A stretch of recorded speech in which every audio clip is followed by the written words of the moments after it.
ನಟನೆ ಪ್ಲಸ್ ಸಂಗೀತದ ಜೊತೆಗೆ ನಿಮ್ಮ ಪರ್ಸನಲ್ ಲೈಫಲ್ಲಿ ನಾನು ಏನಾದರೂ ಇನ್ನೊಂದು ಮದುವೆ ಆಗಬೇಕು ಅಥವಾ ನಿಮಗೇನಾದರೂ ಪ್ರಪೋಸಲ್ ಬರ್ತಿರುವಂಥದ್ದು ಆ ಥರದ್ದು ಏನಾದರೂ ನಡೀತಿದೆಯಾ ಸರ್? ಯಾಕಂದರೆ ಇತ್ತೀಚಿನ ದಿನಗಳು ತುಂಬ ಹ್ಯಾಂಡ್ಸಮ್ ಆಗಿ ಕಾಣಿಸ್ಕೊತಾ ಇದ್ದೀರಾ, ಅದಕ್ಕೋಸ್ಕರ ಕೇಳ್ತಾ ಇದ್ದೀವಿ. ಬಟ್ ಈ ಥರದ್ದು ಏನಾದರೂ ಬರ್ತಾ ಇದೆಯಾ ಅಥವಾ ನಿಮ್ಗೇನಾದರೂ ಇಂಟ್ರೆಸ್ಟ್ ಇದೆಯಾ ಏನು?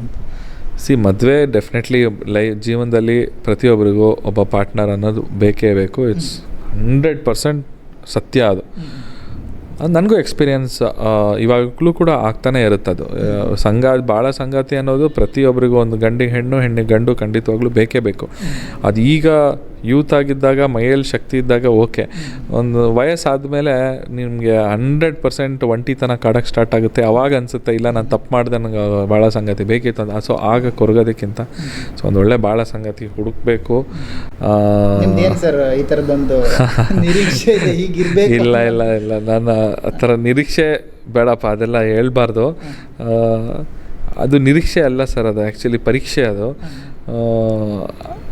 ನಿರೀಕ್ಷೆಯಲ್ಲಿ ಸಿಗುವಂಥವರು ಸಿಕ್ಕಾದ ಮೇಲೂ ಅದು ಪರೀಕ್ಷೆ ಒಳಗಡೆ ಹೋಗಲೇಬೇಕಾಗುತ್ತೆ ಪ್ರತಿಯೊಂದು ರಿಲೇಷನ್ಶಿಪ್ಪಲ್ಲೂ.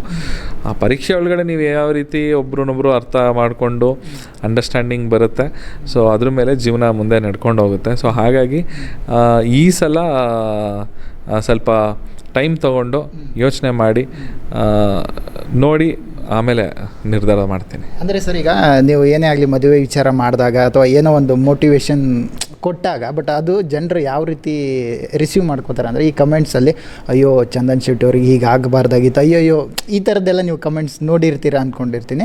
ಬಟ್ ಅವ್ರು ಈ ಥರದ್ದೆಲ್ಲ ರಿಯಾಕ್ಟ್ ಮಾಡ್ತಿದ್ದಾರೆ ಜನರು ಅಲ್ಲ. ಬಟ್ ನಿಮ್ಗೆ ನಿಜವಾಗ್ಲೂ ಆ ಥರದ್ದು ಏನಾದ್ರು ಅನಿಸುತ್ತಾ ಸರ್, ನನಗೆ ಹೀಗಾಗಿದೆ ಅನ್ನುವಂಥದ್ದು ಅನಿಸುತ್ತಾ, ಅಥವಾ ಜನರು ಅದನ್ನು ನಿಮ್ಮ ಆ ಥರ ಅರ್ಥ ಮಾಡ್ಕೋತಿದ್ದಾರೆ ಹೇಗೆ ಅಂತ? ನನಗೆ ಕೆಲವೊಬ್ಬರು ಸಿಗ್ದಾಗ ಕೇಳ್ತಾ ಇರ್ತಾರೆ, ನೀವು ಯಾಕೆ ಡಿಪ್ರೆಷನಲ್ಲಿದ್ದೀರಾ, ಯಾಕೆ? No, I am not depressed. ಇವಾಗ ಗಾಯ ಬಿದ್ದ ತಕ್ಷಣ ಏಟಾಗುತ್ತೆ, ಏಟಾದಾಗ ಗಾಯ ಆಗುತ್ತೆ, ಗಾಯ ಆದ ತಕ್ಷಣ ನೋವಾಗುತ್ತೆ. ಆ ನೋವು ವಾಸಿಯಾಗಕ್ಕೆ ಕೆಲವು ದಿವಸ ಬೇಕಾಗುತ್ತೆ. ಸೊ ಅದು ಸಹಜ, ಅದು ನೇಚರ್ ಅದು. ಸೊ ಹಾಗಾಗಿ ಕೆಲವೊಂದು ನೋವುಗಳು ಆದಾಗ ಸ್ವಲ್ಪ ಟೈಮ್ ಸ್ವಲ್ಪ ಜಾಸ್ತಿ ತೊಗೊಬೋದು, ಕೆಲವೊಂದು ಬೇಗ ವಾಸಿಯಾಗ್ಬೋದು. ಸೊ ಇವಾಗ ಕಂಪ್ಲೀಟಾಗಿ ವಾಸಿಯಾಗಿದೆ, ಆರಾಮಾಗಿದ್ದೀನಿ, ಚೆನ್ನಾಗಿದ್ದೀನಿ. ಸೊ ಎಲ್ಲವೂ ಇವಾಗ ನನ್ನ ಎಲ್ಲ ಕಾನ್ಸಂಟ್ರೇಷನ್ನು ಕೆಲಸದ ಮೇಲೆ ಇಟ್ಟಿದ್ದೀನಿ. ಇನ್ನು ದೊಡ್ಡ ಮಟ್ಟಕ್ಕೆ ಬೆಳಿಬೇಕು ಅಂತ ತುಂಬ ಪ್ರಯತ್ನ ಮಾಡ್ತಾಯಿದ್ದೀನಿ. ನನ್ನ ಆಸೆ ಇರೋದೇ ಏನು ಅಂತ ಹೇಳಿದ್ರೆ, ಇನ್ನೂ ದೊಡ್ಡ ಮಟ್ಟದ ಹೆಸರು ಮಾಡಬೇಕು, ಜಾಗತಿಕ ಮಟ್ಟದಲ್ಲಿ ನನ್ನ ಸಾಂಗ್ಗಳು ಹಿಟ್ ಆಗಬೇಕು ಅನ್ನೋದು ನನ್ನ ಒಂದು ಆಸೆ. ಓಕೆ ಸರ್, ಇವಾಗ ಮನೆ ಕಡೆಯಲ್ಲ ಯಾವ ರೀತಿ ಸಪೋರ್ಟ್ ಇದೆ ಸರ್? ಅಂದರೆ ಈ ಕಡೆ ಮ್ಯೂಸಿಕ್ ಕ್ಷೇತ್ರದಲ್ಲೂ ನಟನೆಯಲ್ಲೂ ಎಲ್ಲ ಕಡೆ ನೀವು ಬ್ಯಾಲೆನ್ಸ್ ಮಾಡ್ಕೊಂಡು ಹೋಗ್ತಿದ್ದೀರಾ. ಬಟ್ ಮನೆ ಕಡೆ ಯಾವ ಥರ ನಿಮಗೆ ಸಪೋರ್ಟ್ ಸಿಗ್ತಾ ಇದೆ ಅನ್ನೋದು? ಮನೆಯಲ್ಲಿ ಅವ್ರಿಗೆ ಎನಿ ಟೈಮ್ ಅವರು ನನ್ನ ವಿಷನ್ ಏನಿದೆ ಅದಕ್ಕೆ ಅಡ್ಡಿಪಡಿಸಲ್ಲ ಅಪ್ಪ ಅಮ್ಮ. ಸೊ ಅವ್ರು ನನ್ನ ಮೇಲೆ 100% ನಂಬಿಕೆ ಇದೆ. ಯಾಕಂದರೆ ನಾನು ಉಳಿಸ್ಕೊಂಡಿದ್ದೀನಿ ಆ ನಂಬಿಕೆನ. ನನ್ನ ಕಾಲೇಜ್ ಡೇಸಿಂದನೂ ಅವ್ರು ನನಗೆ ಸಪೋರ್ಟ್ ಮಾಡ್ಕೊಂಡು ಬಂದಿದ್ದಾರೆ. ಕಾಲೇಜಲ್ಲಿದ್ದಾಗಿಂದನೂ ಅವ್ರಿಗೆ ನಂಬಿಕೆ ಇಲ್ಲ ನನ್ನ ಮಗ ಏನೋ ಅಚೀವ್ ಮಾಡ್ತಾನೆ ಅಂತ. ಅವ್ರು ನಂಬಿಕೆ ಇಟ್ಟಂಗೆ ಅಚೀವ್ಮೆಂಟ್ ಮಾಡಿದ್ದೀನಿ.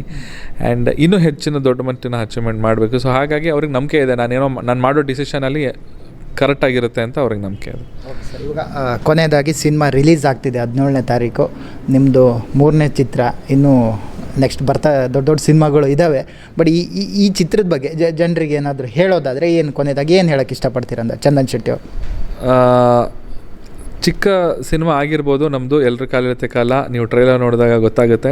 ಬಟ್ ಒಳಗಡೆ ಹೇಳಿರುವಂಥ ವಿಚಾರ ತುಂಬ ದೊಡ್ಡದಿದೆ. ತುಂಬ ಒಳ್ಳೆ ಕತೆ, ತುಂಬ ಬ್ಯೂಟಿಫುಲ್ಲಾಗಿ ಡೈರೆಕ್ಷನ್ ಮಾಡಿದ್ದಾರೆ ಸುಜಯ್ ಶಾಸ್ತ್ರಿ ಅವರು, ರಾಜ್ಗುರು ಅವರು ತುಂಬ ಚೆನ್ನಾಗಿ ಕತೆ ಬರೆದಿದ್ದಾರೆ. ಈ ಕತೆಗೋಸ್ಕರನೇ ನಾನು ಸಿನಿಮಾ ಫೀಲ್ಡಲ್ಲಿ ಆ್ಯಕ್ಟಿಂಗ್ ಮಾಡಬೇಕು ಅಂತ ಡಿಸೈಡ್ ಮಾಡಿ ಬಂದಿರುವಂಥದ್ದು.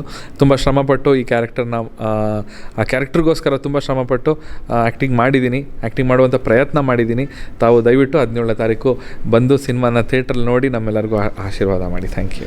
ಓಕೆ ಸ್ನೇಹಿತರೆ, ನೋಡಿದ್ರಲ್ಲ, ಇದಿಷ್ಟು ನಟ ಚಂದನ್ ಶೆಟ್ಟಿ ಅವರ ಮಾತಾಗಿತ್ತು. ಕ್ಯಾಮ್ರಾ ಪರ್ಸನ್ ಪ್ರಸಾದ್ ಜೊತೆ ವಿಶ್ವ ಶೆಟ್ಟಿ, SS TV.